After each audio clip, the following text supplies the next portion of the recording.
YouTube, good morning, YouTube. I had a crazy dream last night. I dreamed I was smoking weed with Beyonce. Crazy, right? Come on. I'm going to tell you more about the dream. She says she's been bitten from head to toe. I don't know what been chewing on me, but I know I'm ate up on me. Watch how she up the score, her number 4. Serious. Serious. Good morning, everybody. For real, I had a crazy dream last night. Beyonce was in my dream. That's so crazy. Yes, I am a honey. What they call them? The bumblebees. Yes, yes. But I don't think I was thinking about Beyonce last night, was I? Yeah, she's on the docket today, of course, right? But sometimes they say when you dream about certain things it have different meanings, or you may was thinking about the people, right? But I can't remember, was I thinking about Beyonce at this last moment? I don't know, but anyway, Beyonce was in my dream. Hold up, let me just say this first. This is an opinion based show. Hello everyone, I am Miss Tia. And this is the I Am Miss Tia show. This is an opinion based show where I speak my mind, where I talk about my opinions from a teachable moment. Listen, I'm just a girl from the South, Alabama, honey. But just having an opinion so I can have a conversation with the community. Anyway, this is not about Beyonce. Well, this is about Beyonce, but Beyonce have nothing to do with this, and I don't want to say anything that may destroy her character. I'm just telling my dream, right? To my people that come and see me. Hey, everybody. Mm-hmm. Hey. I had a dream about Beyonce. So for some reason, everybody was in my dream last night. I even think I saw Baby Keem in my. Okay, maybe this is, I consume this entertainment stuff all day. So maybe this is why my dream was crazy. But anyway, so Beyonce was standing on some steps with two other girls, right? I was across the street at another house. So I was coming out. I had my book bag on my back and I was coming out, and she was like, this is so good. This have nothing to do with Beyonce. Maybe this is just me. So she was like, you got some weed? I was like, I got some weed. I'll be right back. Hold up. The crazy part about the dream is I cannot smoke weed. I would be paranoid out of my mind. I haven't smoked weed since I was a teenager. Right? So I just can't even see how could I get there. I can't handle weed. I would be crazy. I'm one of the ones that weed take me crazy. I can't do it. That's why I just only have a margarita. I can't smoke weed. But that was crazy. I dreamed about Beyonce and we was about to go in with a session, right? Listen, I got some Beyonce news, so I want to wait till I get into that. But today's show is very good. Thank you, guys. Make sure I got no lipstick on my teeth. Thank you guys for being part of the show. Hit the like button and also subscribe if you haven't subscribed. Once again, like I said, this is the I Am Miss Tia show where I talk opinion based only. I know no one, only talk about from my opinion, from my love for the entertainment and different news topics that I see in the news. But anyway, we got some great topics today, man. I just had to come in and share with you guys about the Beyonce dream. It was so crazy. I got up last night, probably about 11. I went to bed early. I'm tired. My black job, they got me strung out, y'all. But, so I went to bed early and I woke up about probably 11 or 12. And so I was like, okay, I'm going to stay up for a minute. And then it was about 3 o'clock in the morning. And I said, oh, I'm going to go back to sleep because I knew I had to get up at 4. So I said, let me go back to sleep about an hour. And that's when I dreamed that I was getting Beyonce some weed, which is crazy. But anyway, great topics. Chud the Builder, right? I was thinking about the Chud the Builder guy. Do you think Chud the Builder is some kind of social experiment? Like for real, when you think about it, pay attention. We're in a time where this is about to be a big Senate, presidential, mayor, all of those things that consider the government, right? It's about to be a race again. People are scraggling and doing anything to get you to come out and vote. It's about to be a pivotal minute in 1 second where people are going to get very dangerous with their tactics to get your attention to do what you want, what they want you to do. So I just want everybody to pay attention.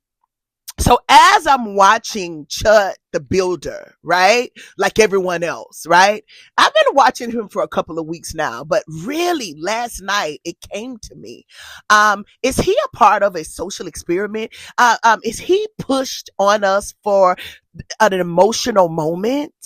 Um, um, to me, I was thinking about this. Remember, the black community, you guys didn't get mad enough when it was concerning the illegals. You guys wasn't upset enough. And a lot of people was asking, where is the black community? Why y'all ain't saying nothing? We're tired. We're tired. So what do the power that be do? You send somebody like a Chud the Builder to agitate the room, right? So I just want a lot of us to sit back and be very conscious and wise on what we're seeing.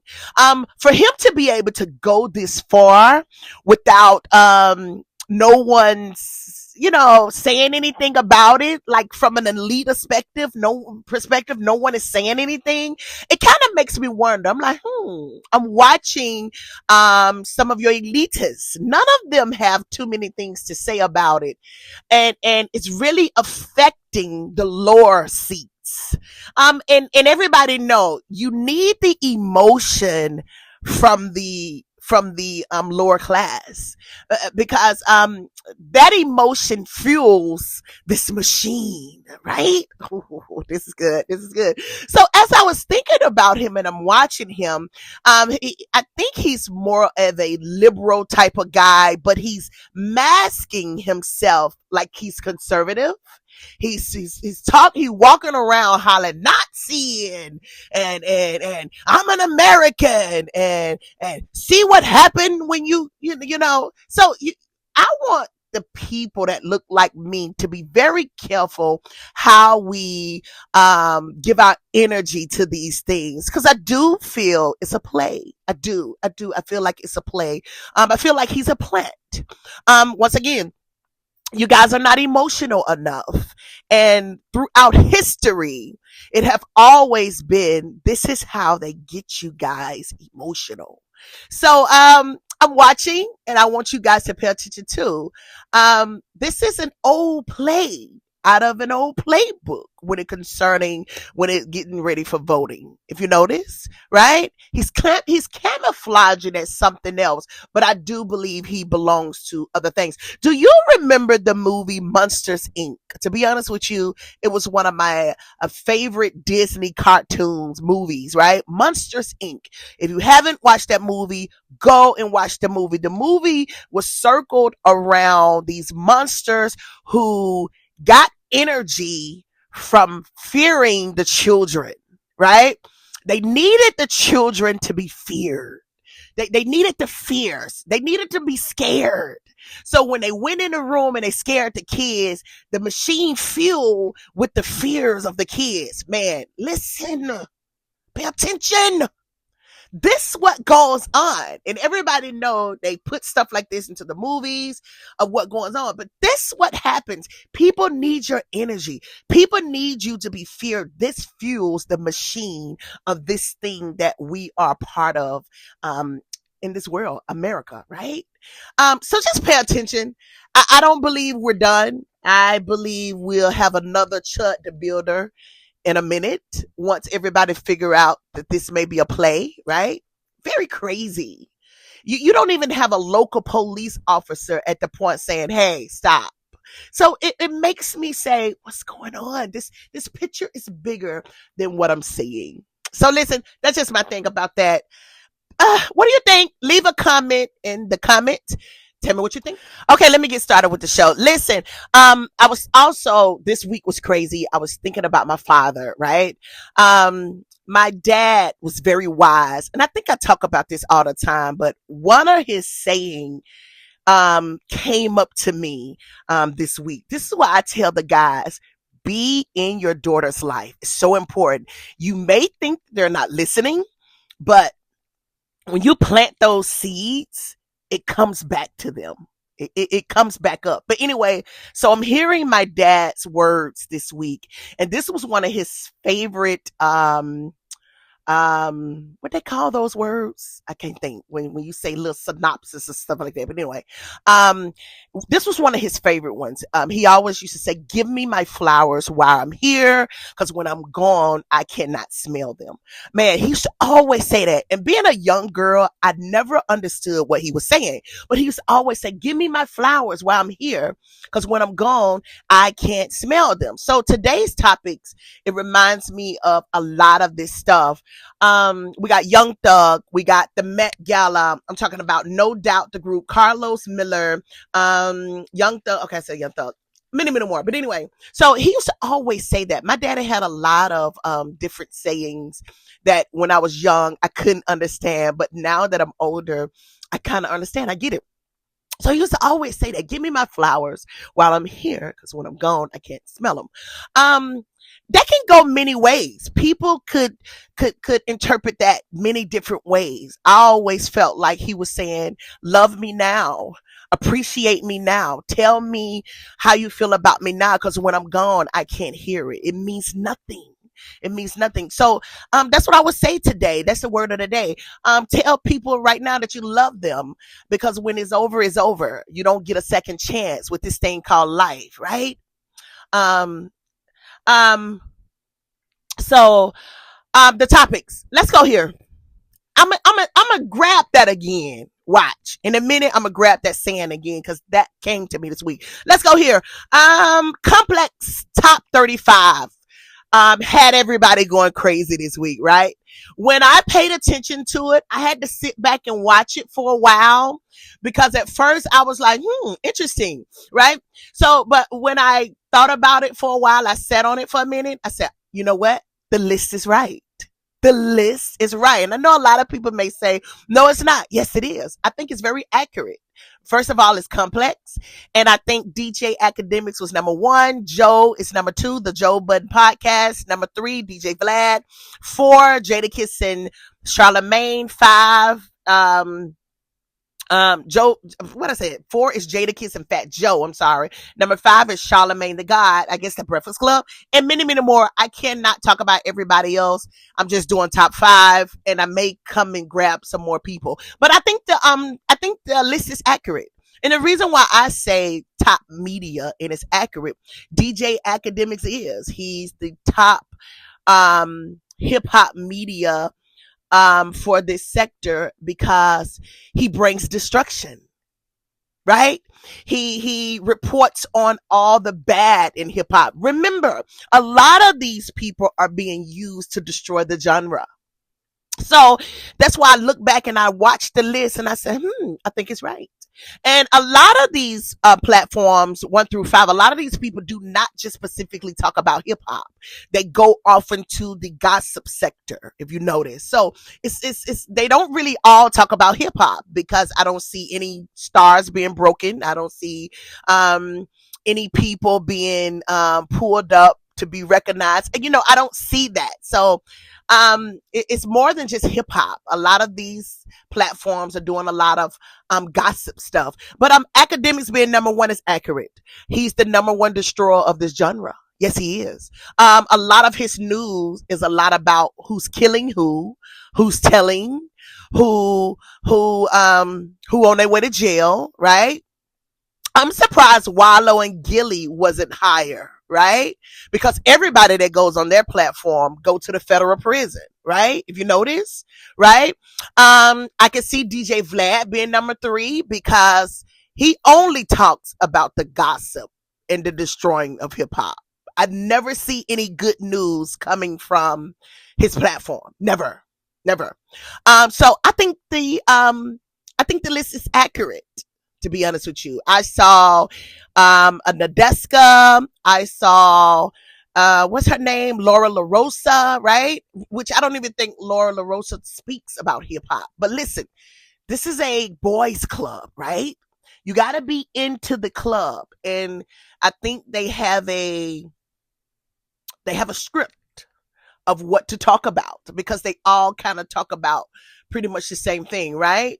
It's nothing really pulling up hip hop, right? You don't really hear a lot of these shows uplifting the art of hip hop, the art of rap, right?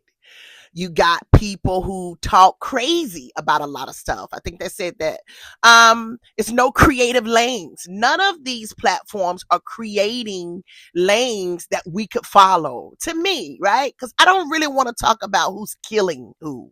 Like you got the Trapper Ross. I think he was on the list. He talks a lot about who's killing and where to go get them to kill them. He do. I'm sorry, he do. Let's talk about it. I remember when I was growing up, I remember running home from off the bus to go and watch Rap City. That was the thing.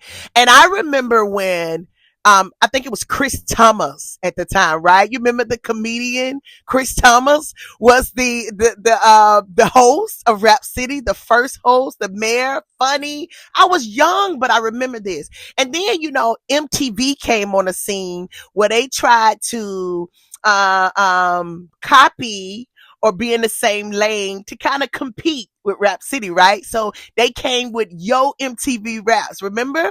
And then you had who was that? Fab Five Freddy, right? Ooh, those was the time. I can't remember Fab Five Freddy and Chris Thomas being like a DJ Academics. They didn't have that kind of vulgar destruction type of media type of take. They was really talking to the artist to see where are you, what you doing in this rap thing, what can we expect. It wasn't so much about I want to reveal the dirtiness about who you are. I want to destroy you as a person, and I want you to end up going to prison for life. It wasn't that kind of media. It is now, but back then, when you watch Fab Five Freddy, you was intrigued about the hat he had on, the jacket he had on, right? Because he was very fashionable, right? And Chris Thomas gave you funny because he was a comedian. So, and then you was ready to hear the questions that they would ask your favorite artists. I remember when Fab Five Freddy talked to Tupac. I remember when Fab Five Freddy talked to Eazy-E. I think this is when Eazy-E first left the guys from NWA. He had the rollers in his hair. Do y'all remember that? Ooh. Ooh. There was the times I was telling a friend the 80s, 90s was the best time for me. Oh, like that's what I remember about your media people when it concerning hip hop. They made you love the genre. You was ready to see and hear who would Fab Five Freddy bring on next? And he did all type of stuff. It wasn't a lot of gossipy, who baby mama got pregnant, blah, blah, blah, blah, blah. I can't remember that. If it was, I can't remember it. Charlie tip my head, not my heart. I can't remember that. But anyway, so seeing the new media, hip hop media number ones now, it's very accurate. So to the people who was upset about it, don't get upset about it. The list was accurate. We're in a terrible time in hip hop concerning media. The media people now are very destructive. They're about worse than the rap artists. They're worse than a rap artist, the media now. Cause there's a lot of people I wouldn't even platform if I was those top media people. I wouldn't even have the conversation about a lot of these things. Like to me, to be honest, I wouldn't talk about Pooh Shiesty. I wouldn't platform him because of the way he's taking hip hop, right? So you gotta love this thing, this genre. And you got to understand who you want to put in front to make it grow. It can't be about who's popular because sometimes popular doesn't always mean right. And when you put popular over righteous, over right, you destroy. So that's just my take about the Complex top 35 most powerful names in hip hop. I think Complex even got a complex about who they are in this genre. I think we even need to check them. Let's talk about something else. All right, let's go here. Speaking of hip hop, Young Thug, right? An American artist, rapper out of Atlanta, right? I had a couple of episodes. You can go down my timeline. You can see where I talked about Young Thug. But recently he popped up on the scene and he was reflecting. It said Young Thug reflects on his past relationship, friendship with Rich Homie Quan. If anybody do not know, Rich Homie Quan also is he was an Atlanta artist, rap artist, which now he's passed away. But him and Young Thug came up in the industry at the same time. They did great music together. This is when Atlanta had what their second to third run, because Atlanta ran this music rap thing for a while. They had like several runs, and I think Young Thug, the Young Thug generation, right? They was kind of the last run for Atlanta, and Rich Homie Quan was part of that run. Great artist. I think Rich Homie Quan talked about how he really had a career in baseball, but he chose his love for music and he did that, which eventually he was killed.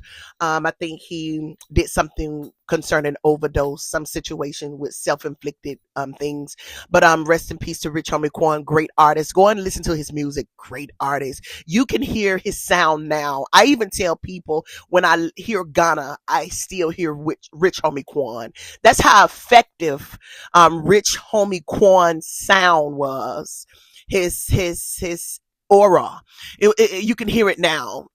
Listening to T.I. new song, I heard it again. So Quan is still shining even now, and I think that's part of being legendary from Atlanta. But anyway, Young Thug came up on the scene this week. He tweeted that where did the relationship go wrong? And this is where my saying comes from when I say, give me my flowers while I'm here, because when I'm gone I can't smell them. And a lot of people was in the conversation with Thug saying, you're wrong, it's too late. Yes, it's too late to talk to Quan, but I don't think it's ever too late to right your wrongs. Thug, to me, what I would say is maybe you need to talk to his family. It's a lot went on through that issue. I don't want to get too deep into it. At this point, I'm hoping that this young man who called himself Young Thug is trying to right some of his wrongs. I think he should talk to the family. I think he need to go apologize. And I said this before, Thug, you also need to apologize to Atlanta.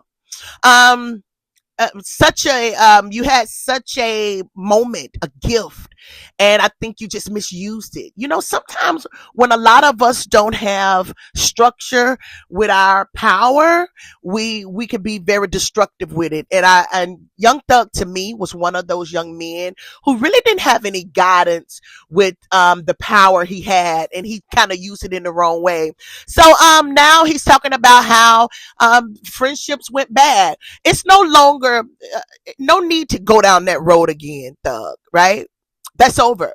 And I think Young Thug is trying to find that space again. You know, it's like a lot of people who get high saying they always trying to find that first high. You would never find that first high again. You have to ask God for your new moment, right? But that goes with a lot of discipline and a lot of renewing of the mind. I don't know if Young Thug is ready in that space yet. I don't think he's ready. I can't see it because I'm still watching him do some stuff that I'm questioning. So I don't even think he's ready to receive a new mission, right? And I'm hoping he don't destroy himself before he get a chance to be new, right? So that's my thing about the Young Thug. I got a lot of I think I did 2 shows talking about Thug. Go and watch some of those shows. Back down the timeline. You'll see how I feel about the Thug thing. But I hope you understand what I'm saying. Thug, you will never get that moment again. But if you don't change, I don't think you would ever get a moment again. But changing, you will get a new moment. Maybe a new assignment to do something else. But you would never get that again. All right, let's go here. Carlos Miller, right? Anybody know Carlos Miller? I just found out Carlos Miller was from Mississippi, right? Mississippi, right? Shout out Carlos Miller. I think it said he's from Oxford, Mississippi. Shout out Mississippi, right? Aries Spears, I'm gonna get you for that one.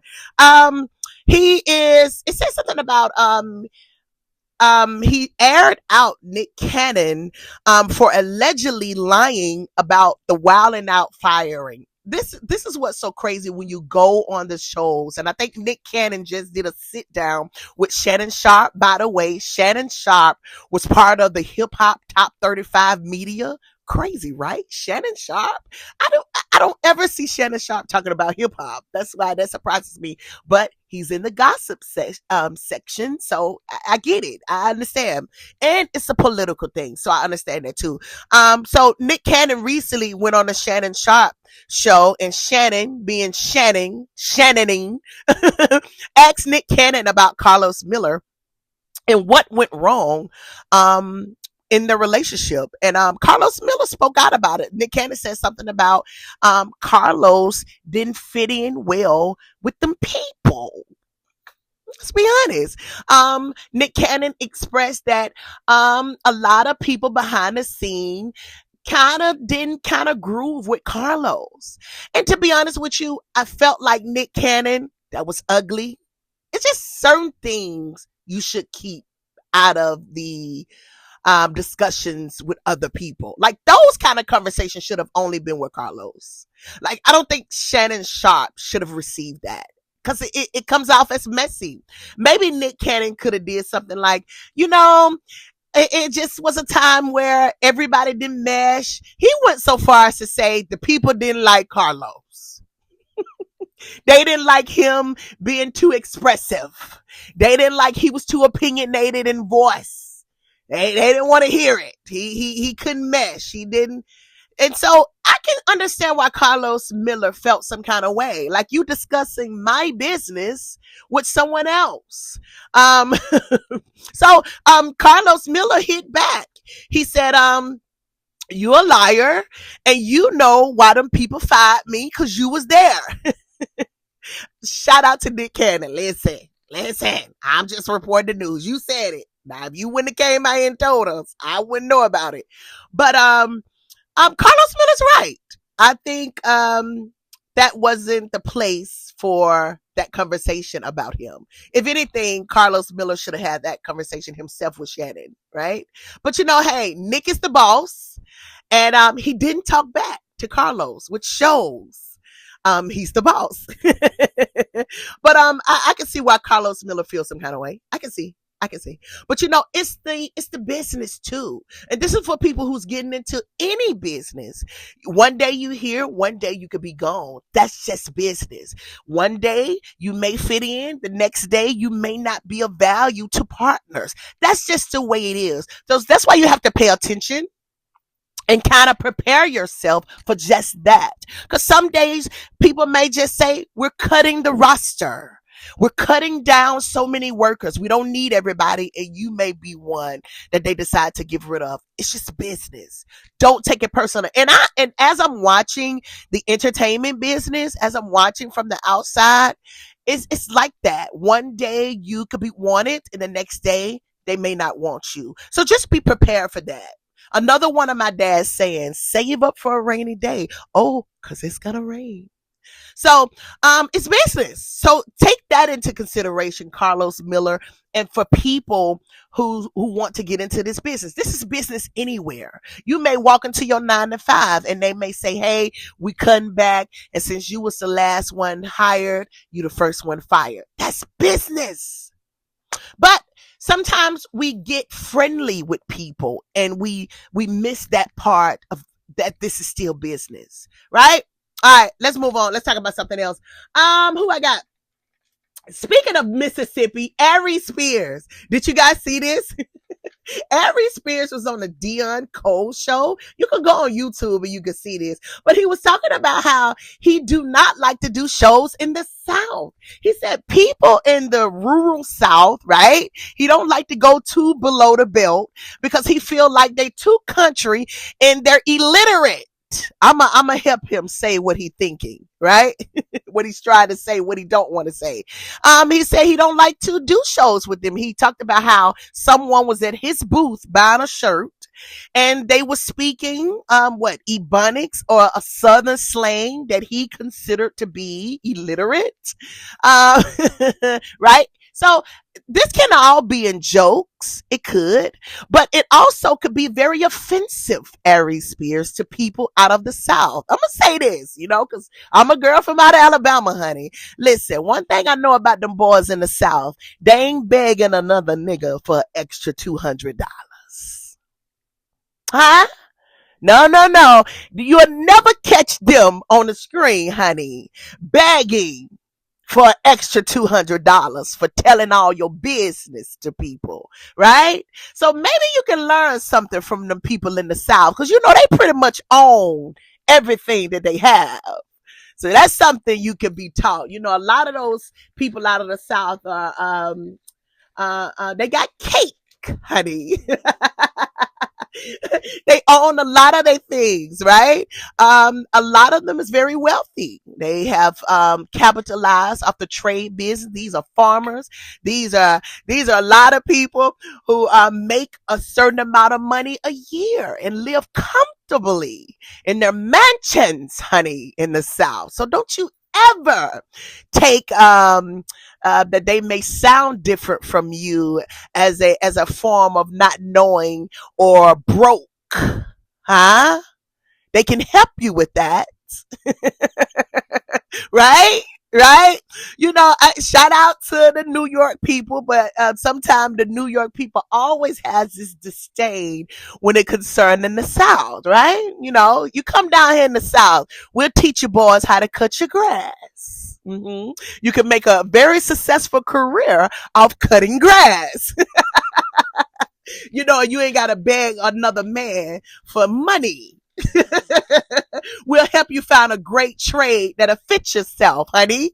Right. So, very rude. I know it's jokes. I know, but it can be offensive. Trust me, a lot of these people in the South, they're not wanting for anything. And you damn sure ain't gonna see them begging on TV or on the screen for extra $200. Mm-hmm. No. You'll never catch them doing that. Mm-mm. No.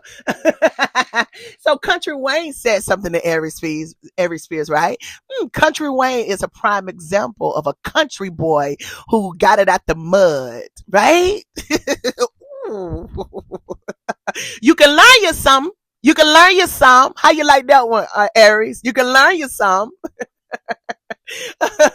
And Country Wayne is considered an internet comedian. Didn't he come in during that regime? And a lot of those comedians like the Aries Spears and a lot of those people who had to get into this industry and to this comic thing a different way, they are really spiteful and jealous of the new guys who capitalize off the new form of entertainment. They really don't like you guys. They don't really understand how you become so successful, and they work so hard for nothing.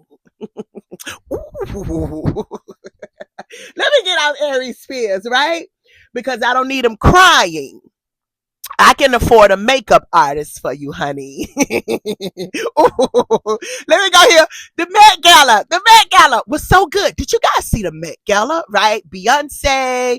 I think I heard something about somebody said, what's his name? Jeff Bezos was part of the. I got it written down here. He was a lead sponsor in an honorary chair. Beyonce and somebody else. I can't remember. But anyway, the Met Gala was the Met Gala. I always like to see what the people are wearing. I think the title was art, right? I think it was something kind of like art. Saying art. And let me tell you, some of the looks on the carpet was amazing, right? I can't think of the model, Aoki something. Beautiful. She literally came looking like a true picture, an art picture, right? Oh, amazing. I think I saw Doechii, Beyonce, Tiara and her husband, and a lot more. But listen, the real thing that I wanted to talk about, did you see Taraji P. Henson, and I think her name was Jennifer. What's Jennifer's name? The older lady. Ooh, Jennifer, I can't think. Yikes. I'm so sorry. But anyway, she's the actor that plays everybody's mother. Okay, but anyway, this was the real thing that I wanted to talk about. They spoke out about, they was calling out celebrities attending the 2026 Met Gala, saying Jeff Bezos was this person who rolled back DEI. He got rid of over 30,000 jobs concerning Amazon. Listen, Jennifer, Taraji, stop it. If you're not gonna, if you're gonna still be a part of this industry, be careful calling this stuff out. So I don't know if they was assigned to try to call this thing out. You know, Jeff Bezos is considered one of those ones who's very rebellious towards people. Do you remember when Jeff Bezos refused to remove that film that Kyrie Irving tweeted out? The film was called Wake Up Black America, right? The Hebrews and Negroes, you know, and I felt like Jeff Bezos have been kind of like a target to the power that be, all because he refused to do what they said do. So to me, I felt like he's gonna forever be under this thing of torturing him. But you know, Jeff Bezos is a rich. He don't care. Okay, maybe I don't need to go there. Okay, that's too much. That's too much. That's too much. Okay, let me come out of that. Let me come out of that. But seriously, Jennifer, I can't think of this lady last name. To me, I kind of looked at her crazy when Kanye, y'all know I love Kanye. I don't care what nobody say. When Kanye was trying to say, this is what's going on with me, like, you know, can't nobody help me. Listen, I'm being mistreated. This is what's going on with me. She was one of those ones who spoke out and was like, shut up. Right? Do y'all remember this? So I always kind of kept her in this view right here. Like, I don't know which side she playing, but we gonna hold on to her, but I don't know which side she on. It's crazy because when he was expressing like, hey, I'm being mistreated here, she was one of those ones who spoke out against him. But anyway, the Met Gala was great. Let's move on. Listen, one of my favorite rock groups is in Vegas at the Sphere, right? And No Doubt kicked off their Vegas residency. Oh man, did you guys see the visuals of the No Doubt set? They got this kind of like big stream. I'm still thinking about it. But anyway, I would love to go to Vegas and see No Doubt. Do y'all remember when No Doubt came on the scene, right? I don't know at this point. This is what I think rock moved into this alternative rock type of thing. No Doubt came on the screen. Listen, let me tell you something. I used to come home from high school, riding the bus, come home. I'm running to the TV. I'm ready to see who's on Rap City. At this time, I think Big Tigger was big at this moment. And then you go over here to MTV. You had Carson Daly, right? And I can't think who else was the VJ at that time, but No Doubt came on the scene, right? So you had this white quirky girl, right, with the big shoes, the jeans, the half shirt, and she had this band behind her. She had this guy who looked like a native. You had this white other kid. I mean, it was everything to see this band. There was a mixture of the world, and they was in their garage, and she was like, "Don't speak, you know." So please don't tell me 'cause it hurts. I was that young girl. I was in my room. Don't speak. I know what you think. And I don't need what? They had another song too that was good. I'm telling you, music is everything to me. I love all these people. I remember all this stuff. But anyway, No Doubt was everything on the scene. And then, you know, she became so big. She became bigger than the group. And then she came over into hip hop, right? And she hooked up with Eve, right? Rough Riders. And she was like, you know, I never give up. It's only been a year. Ooh! Right? She hooked up with Eve, Gwen Stefani. Oh my God. So to see that they are having a Vegas residency, get me to Vegas. I would love to see No Doubt in live action. Oh my God. It takes me back to the 90s. Was No Doubt 90s, early 2000s? Oh my God. The best time in music, the world, period. Remember, we had Michael Jackson, Whitney Houston. Oh my God. We had some gifts of the time during that time. Man, oh my goodness. So seeing No Doubt having a residency. Oh my God. Please, will somebody stream it? I really want to see it. Because No Doubt was one of those bands that I love who was coming out of the rock sector, right? It wasn't hard grunge. It was more alternative, right? Because you had Blink 182, you had Red Hot Chili Peppers. You had a lot of those bands at the time who was kind of really just holding rock in its place. But man, it was the time. No Doubt was that band. Gwen Stefani that came on the scene and just, oh my God, everybody wanted to be a part of the No Doubt band. I'm sorry. I love music, so I love it all. But anyway, that's my show today. I hope I didn't get out of line too much. Listen, charge it to my head and not my heart. I'm just a girl who speaks my opinion, honey. This is opinion-based show. Thank you so much for tuning in. If you haven't subscribed, make sure you subscribe. If you haven't liked, make sure you like. Leave a comment. I'll see y'all later. Bye.